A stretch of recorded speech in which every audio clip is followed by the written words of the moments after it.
بسم اللہ الرحمن الرحیم، السلام علیکم ورحمۃ اللہ وبرکاتہ۔ محترم سامعین، آج کل سوشل میڈیا پر ایک ویڈیو بہت وائرل ہے جس میں حضرت مفتی عبدالواحد قریشی صاحب حفظہ اللہ نے اپنی طبیعت کی خرابی کے تناظر میں جادو اور بیرونی اثرات کا ذکر کیا۔ ویڈیو سامنے آئی اور دیکھتے ہی دیکھتے سوشل میڈیا پر ایک ہنگامہ کھڑا ہو گیا۔ بیگانے تو بیگانے، اپنے بھی اور وہ بھی ڈگریوں کے پلندے رکھنے والے، سنجیدگی کا لبادہ اوڑھنے والے، مذاق اڑاتے اور ہوٹنگ کرتے نظر آئے۔ محترم سامعین، مجھے اس رد عمل پر حیرت ہوئی۔ پہلی بات تو یہ ہے کہ جادو کا انکار نہیں کیا جا سکتا۔ جادو ایک حقیقت ہے، قرآن مجید میں اس کا ذکر موجود ہے۔ نبی کریم صلی اللہ علیہ وسلم پر بھی جادو کا اثر ہوا اور اس کا علاج بھی اللہ سبحانہ و تعالی نے بتا دیا تھا۔ جب سرور کونین صلی اللہ علیہ وسلم پر اثر انداز ہو سکتا ہے تو ایک عام امتی کیوں نہیں؟ کیا ہم یہ سمجھتے ہیں کہ آج کے دور میں روحانی حملے یا شیاطین کے اثرات ناممکن ہو گئے ہیں؟ محترم سامعین، اہل علم کے مطابق دو طرح کے لوگوں پر حملے زیادہ ہوتے ہیں: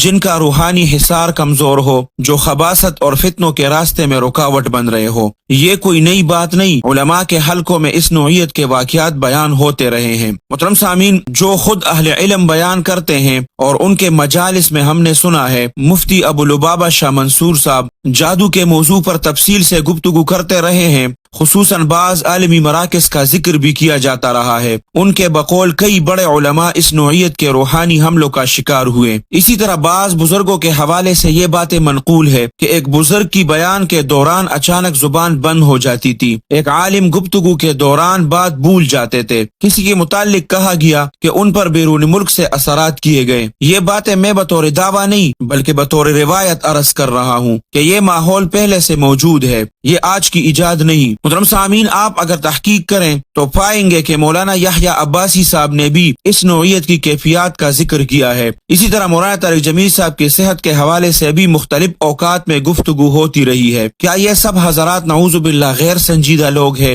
یا ہم نے طے کر لیا ہے کہ جو بات ہماری عقل میں فوراً نہ آئے اسے مذاق بنا دیا جائے؟ یہ بھی معلوم ہوا ہے کہ مفتی عبدالواحد قریشی صاحب کافی عرصے سے اس تکلیف میں مبتلا ہے۔ تقریباً 8 سال قبل گتپور ضلع مظفر گڑھ میں ختم نبوت کانفرنس کے بعد ان کی طبیعت خراب ہوئی اور بے ہوشی طاری ہو گئی۔ پڑھائی کے بعد افاقہ ہوا۔ تو کیا ہر واقعہ کو فوراً ڈرامہ کہہ دیا جائے؟ ہم مانتے ہیں کہ تصویر پر نظر لگ سکتی ہے، ہم مانتے ہیں کہ نام کے ذریعے عملیات کیے جاتے ہیں، ہم مانتے ہیں کہ ویڈیوز مونیٹر کر کے مادی نقصان پہنچایا جا سکتا ہے، تو پھر لائیو ویڈیو میں جہاں آواز، حرکات، تاثرات سب سامنے ہو، اثرات کے امکان کو یکسر رد کرنا کس علم کی بنیاد پر ہے؟ ضروری نہیں کہ جو چیز ہماری آنکھ سے اوجھل ہو ہم اس کے وجود سے ہی انکار کر دیں۔ محترم سامعین، یہ سب کہنے کا مقصد یہ نہیں کہ ہر بیماری کو جادو قرار دے دیا جائے۔ اسلام ہمیں اسباب اختیار کرنے کا حکم دیتا ہے، علاج بھی، احتیاط بھی، دعا بھی، مگر تمسخر اور ہوٹنگ یہ اہل علم کا شیوا نہیں۔ محترم سامعین، آخر میں نہایت ادب اور خیرخواہی کے جذبے سے حضرت مفتی عبدالواحد قریشی صاحب کی خدمت میں عرض ہے کہ حضرت، آپ ہماری دینی شخصیات میں سے ہیں،